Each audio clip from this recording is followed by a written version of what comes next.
Pero, ¿qué pasa, chavales? ¿Todo bien? ¿Todo correcto? Y yo que me alegro. En este vídeo vamos a calcular, de nuevo seguimos con la función inversa, y en este caso la vamos a calcular de una función cuadrática. Insisto en que los pasos son siempre los mismos, lo que varía es la complejidad del despeje en función de la naturaleza de la función con la que estemos trabajando. Entonces, en este caso, al ser una cuadrática, pues tendremos que recurrir a la ecuación de segundo grado que conocemos desde hace ya un par de años. Entonces, paso 0, identificamos f de x y la renombramos con y.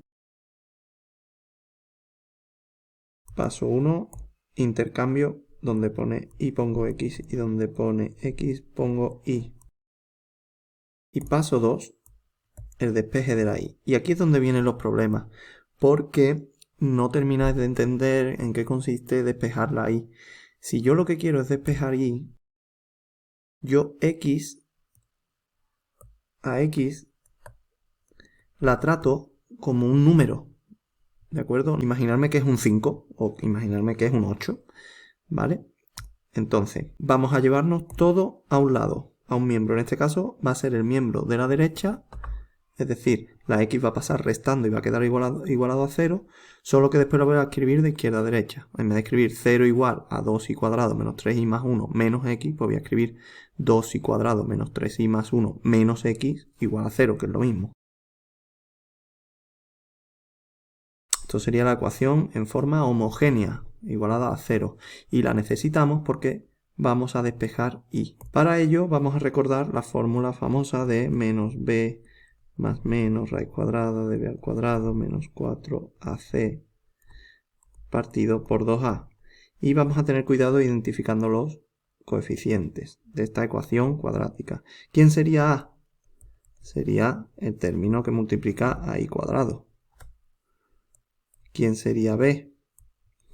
Pues el coeficiente, no el término, perdón, el coeficiente que multiplica y sería menos 3. ¿Y quién sería c? ¿Quién sería el término independiente constante? Pues como os he dicho, si pensamos que la x es un número cualquiera, pues sería 1 menos x.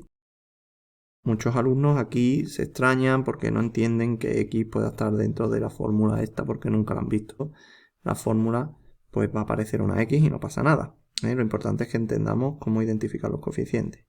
Pues venga, entonces la y será menos b, 3 más menos raíz cuadrada de b al cuadrado, en este caso 9, menos 4 por a por c, partido por 2 veces a, que es 4. Por convenio nos vamos a quedar con el más.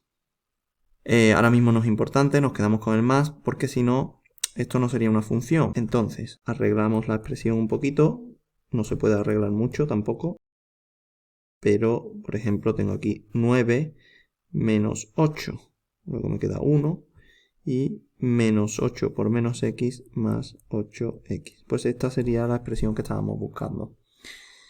Ahora, en el paso 3, simplemente lo que hacíamos era decir, bueno, pues que eso que hemos calculado, esa y, es f menos 1 de x. Vale. Aunque probablemente no lo pidamos, vamos a hacer la comprobación también de que hemos hecho bien el cálculo de la inversa. Para ello, vamos a hacerlo solo por un camino. Por ejemplo, donde aquí pone x, voy a meter f de x. Luego estaría siendo f de x compuesta con f inversa. Es decir, estaría siendo esto. Perdón. Es decir, copio todo hasta que llegue a la x. Y en la x meto 2x cuadrado menos 3x más 1.